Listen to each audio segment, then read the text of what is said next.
Spain এবং Brazil সফর বাতিল করেছেন। গত কয়েকদিনের ঘটনা প্রবাহ নিয়ে ডিস্টর্টেড নিউজ এবং রং নিউজ পাবলিশ করেছে।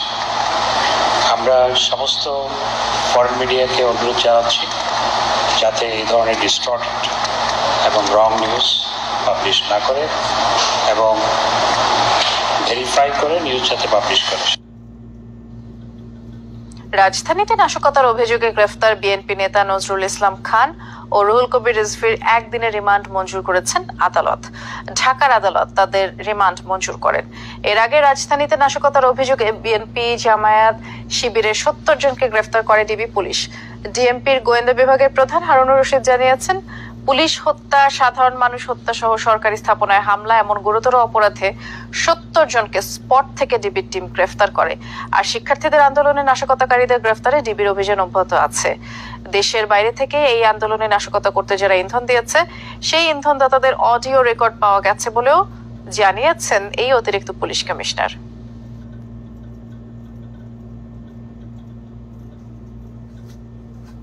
আমরা বিভিন্ন জায়গাগুলোতে কাজ করছি, আমরা তথ্যপত্র পাচ্ছি। এর মধ্যে আজকে আমরা প্রায় 70 জনের মতো আমরা গ্রেফতার করেছি স্পট থেকে, যারা অস্ত্র সাপ্লাই দিচ্ছে, যারা সাধারণ মানুষকে হত্যা করছে, যারা পুলিশকে হত্যা করছে এবং যারা আমাদের মেট্রো রেল, আমাদের বিভিন্ন সরকারি স্থাপনাগুলিতে তারা আগুন লাগাচ্ছে, তারা রাষ্ট্রের সম্পদ নষ্ট করছে। তাহলে তাদের উদ্দেশ্যটা কি? তাহলে আপনাদের ধরে নিতে হবে তাদের উদ্দেশ্য হচ্ছে দেশবিরোধী। গণ অধিকার পরিষদের সভাপতি নুরুল হক নূরকে রাতের অন্ধকারে আইন শৃঙ্খলা বাহিনীর সদস্যরা তুলে নিয়ে গেছে বলে অভিযোগ করেছেন তার স্ত্রী মারিয়া নূর। দুপুরে রাজধানীর হাতিরঝিল মহানগর প্রজেক্টের বাসায় সংবাদ সম্মেলন করে নূরের সন্ধান চেয়েছেন তিনি। বললেন, গভীর রাতে কোনো অভিযোগ না দেখিয়ে টেনে হিচড়ে বাসার দরজা ভেঙে নূরকে তুলে নিয়ে গেছে। হাতিরঝিল থানায় জিডি করতে গেলেও সেটি নেওয়া হয়নি, আর ডিবি ও র্যাব 3 কাছে গেলেও তারা কোনো সন্ধান দেয়নি। তিনি আশঙ্কা করেন নূরকে গুম করার উদ্দেশ্য থাকতে পারে আইন শৃঙ্খলা বাহিনীর। নূরের স্ত্রী বললেন, নূর কোনো অপরাধী নয়, রাতের আধারে তাকে বিনা ওয়ারেন্টে তুলে নিয়ে দেশের আইন শৃঙ্খলা বাহিনী সংবিধান লঙ্ঘন করেছে। ডিবি কার্যালয়ে গেলাম, তারপরে র্যাব 3-এর গাড়ি ছিল, ওদের ওই জায়গায় গেলাম। শুধু আমি আমার হাজবেন্ডকে ফেরত চাই, ওকে যেন সুস্থভাবে স্বাভাবিকভাবে ফেরত দেয়। আমাদের জিডিটা পর্যন্ত থানা নেয়নি, 2 বার করে ঘুরে আসলাম। র্যাবের পোশাক পরা ছিল, তারপরে কিছু সিভিল ড্রেসে ছিল, পুলিশ ছিল, বিভিন্ন ধরনের 40-50 জনের মতো মানুষ হবে। 8টার মতো গাড়ি ঢুকছে। চলমান আন্দোলনে বিএনপির সংশ্লিষ্টতা থেকে বানোয়াট অভিযোগ হিসেবেই উল্লেখ করেছেন দলটির মহাসচিব মির্জা ফখরুল ইসলাম আলমগীর। বলেছেন, বিএনপি সহ বিরোধী মতের মানুষকে হয়রানির জন্যই এমনটা করছে সরকার। বিকেলে এক বিবৃতিতে এমন মন্তব্য করেন তিনি। মির্জা ফখরুল অভিযোগ করলেন, দলীয় সন্ত্রাসী এবং আইন শৃঙ্খলা বাহিনী দিয়ে আন্দোলনকারী শিক্ষার্থীদের হত্যা ও নানাভাবে হয়রানি করছে সরকার। কোটা সংস্কারের যৌক্তিক দাবিকে নির্মমভাবে দমন করতেই এই পন্থা বেছে নিয়েছে তারা। এরই অংশ হিসেবে রুহুল কবির রিজভী, নজরুল ইসলাম খান, নুরুল হক নূর ও নিপুণ রায়ের মতো অসংখ্য বিরোধী মতের নেতাকর্মীকে গ্রেফতার করা হয়েছে। এই ঘটনায় উদ্বেগ প্রকাশ করে মির্জা ফখরুল বললেন, সাধারণ মানুষকে হত্যা, গ্রেফতার, নির্যাতন চালিয়ে অতীতেও কোনো শাসকের শেষ রক্ষা হয়নি, বর্তমান সরকারও নিজেদের রক্ষা করতে পারবে না। গ্রি-এসি এতে আছে অ্যান্টিব্যাকটেরিয়াল ফিল্টার। এর ইনভার্টার টেকনোলজি বিদ্যুৎ খরচ বাঁচায়, তাই বিশ্বের 1 নম্বর এসি নির্মাতা গ্রি। নারী এশিয়া কাপে নিজেদের প্রথম ম্যাচে আজ মাঠে নামবে বাংলাদেশ। সন্ধ্যা 7:30টায় স্বাগতিক শ্রীলঙ্কার মুখোমুখি হবে নিগার সুলতানা জ্যোতির দল। এশিয়া কাপের সবগুলো ম্যাচে অনুষ্ঠিত হবে শ্রীলঙ্কার ডাম্বুলায়। আর সবশেষ 2 সিরিজে মোটেও ভালো পারফর্ম করতে পারেনি বাংলাদেশ দল। তবে এরপরে প্রিমিয়ার লিগে ছন্দ ফিরে পেয়েছেন অনেকে। ঢাকা লিগে পারফর্ম করে এশিয়া কাপে ফিরেছেন জাহানার আলম, রোমান আহমেদ। গ্রুপ বি থেকে বাংলাদেশ দল গ্রুপ চ্যাম্পিয়ন হলে ফাইনালে যাবার পথটা সহজই হবে। আর সেই লক্ষ্য অর্জন করতে শ্রীলঙ্কার বিপক্ষে জয়ের বিকল্প নেই। এর আগে নারীদের এশিয়া কাপ হয়েছে 8বার, যার মধ্যে 7টি শিরোপা জিতেছে ভারত। আর 2018 সালে ট্রফি জিতেছিল বাংলাদেশ। মার্কিন প্রেসিডেন্ট নির্বাচনে রিপাবলিকান প্রার্থী ডোনাল্ড ট্রাম্পের সাথে ফোনালাপ করেছেন ইউক্রেনের প্রেসিডেন্ট ভলোদিমির জেলেনস্কি। শুক্রবার ফোনালাপ হয় এই 2 নেতার মধ্যে। আলোচনায় রুশ ইউক্রেন সংঘাত বন্ধই সবচেয়ে গুরুত্ব পায়। জেলেনস্কি বলেছেন, মার্কিন প্রেসিডেন্ট হিসেবে যেই ক্ষমতায় আসুক না কেন হোয়াইট হাউসের নীতি অনুসরণ করবে কিয়েভ, আর এর পাশাপাশি শান্তি আলোচনা অব্যাহত রাখা হবে বলে জানান ইউক্রেনীয় প্রেসিডেন্ট। এদিকে রাশিয়া ইউক্রেন সংঘাত বন্ধে দৃঢ় প্রত্যয় জানান ডোনাল্ড ট্রাম্প। রিপাবলিকান প্রার্থী বলেন তার নেতৃত্বেই দুই পক্ষ রাজি হবে চলমান সংঘাত বন্ধে। আর গেল 4 বছরের মধ্যে জেলেনস্কি ট্রাম্পের মধ্যে এটি প্রথম ফোনালাপ। মার্কিন প্রেসিডেন্ট ও ডেমোক্র্যাট দলের প্রার্থী জো বাইডেনের বিরুদ্ধে অনাস্থা জানালেন দলটির আরো দুই আইন প্রণেতা। প্রেসিডেন্ট নির্বাচনের লড়াই থেকে বাইডেনকে সরে যাওয়ার আহ্বান জানান সেনেটর শের ব্রাউন এবং মার্জিন হাইনেক। আর বিবৃতিতে ডেমোক্রেটিক পার্টির প্রভাবশালী এই দুই রাজনীতিক বললেন বাইডেনের দুর্বল অবস্থানের কারণেই ভোটারদের আস্থা কমছে। একদিন আগেই আরো 10 কংগ্রেস সদস্য অনাস্থা জানান মার্কিন প্রেসিডেন্টের প্রতি। এ নিয়ে মোট 30 ডেমোক্র্যাট আইন প্রণেতা প্রার্থিতা প্রত্যাহারের আহ্বান জানালেন বাইডেনকে। বর্তমানে করোনা আক্রান্ত হয়ে কোয়ারেন্টিনে আছেন মার্কিন প্রেসিডেন্ট। আবারও যাচ্ছি বিরতিতে, সব খবর নিয়ে এক্ষুনি ফিরছি।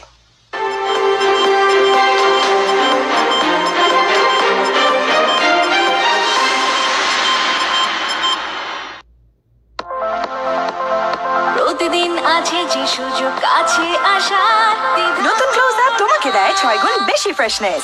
এখন ট্রিপল ফ্রেশ ফর্মুলার সাথে মুখের কোনায় কোনায় পরিষ্কার করে, জীবাণু থেকে সুরক্ষা দেয় সতেজ নিঃশ্বাস 12 ঘন্টা পর্যন্ত। ক্লোজ আপ 12 ঘন্টা পর্যন্ত সতেজ নিঃশ্বাস। প্রিমিয়াম ময়দা থেকে তৈরি, প্রোটিন, আয়রন ও ফাইবার সমৃদ্ধ প্রাণ টোস্টের আবেশে সবাই কাছে আসে।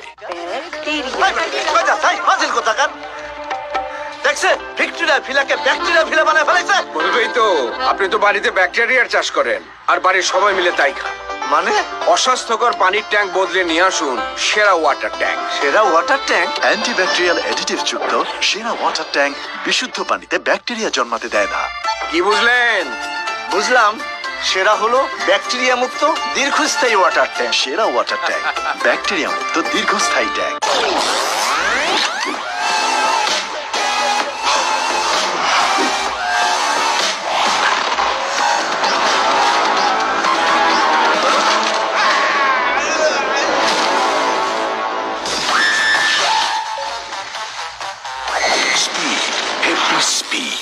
বিকাশ সেভিংস এলো সাপ্তাহিক ডিপিএস। সপ্তাহে সপ্তাহে টাকা জমান 6 মাস মেয়াদে।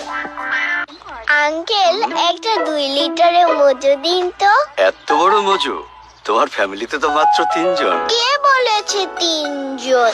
আমার অনেকগুলো ফুটবল চাচু আছে না, ওরা না আসলে তো খেলাই জমে না। আপনিও তো আমাদের ফ্যামিলি পাশে আসবেন কিন্তু। যত বড় ফ্যামিলি তত বড় মজু।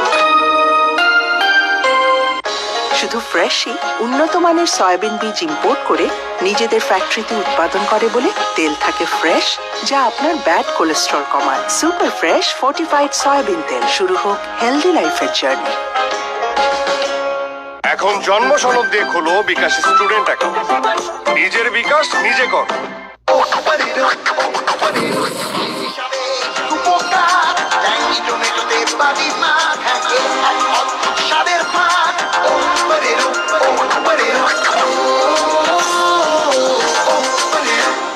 বিকাশ সেভিংস এলো সাপ্তাহিক ডিপিএস। সপ্তাহে সপ্তাহে টাকা জমান 6 মাস মেয়াদে।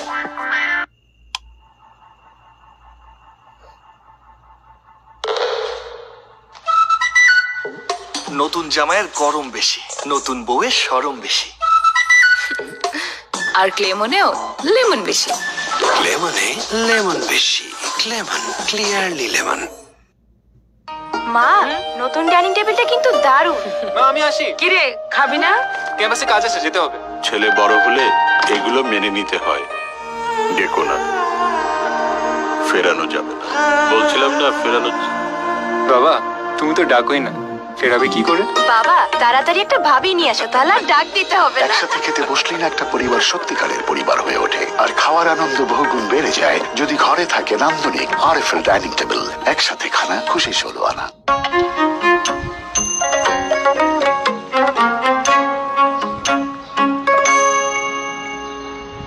স্বাদু স্বাস্থ্যের জন্য লবণের এক চিমটিও অনেক গুরুত্বপূর্ণ। সব মিনারেল অক্ষুণ্ণ রেখে সুইজারল্যান্ডের ইউএসডি ও ভ্যাকুয়াম প্রযুক্তিতে 100% পরিশোধিত ফ্রেশ সুপার প্রিমিয়াম সল্ট। এক চিমটিও হোক স্বাস্থ্যকর।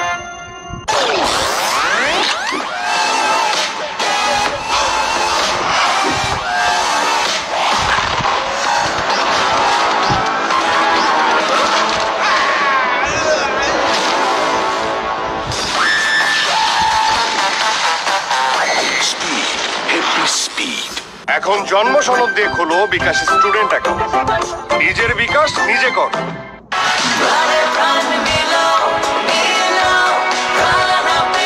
প্রাণ আপের রিফ্রেশিং স্বাদে প্রাণে প্রাণ মিলাও।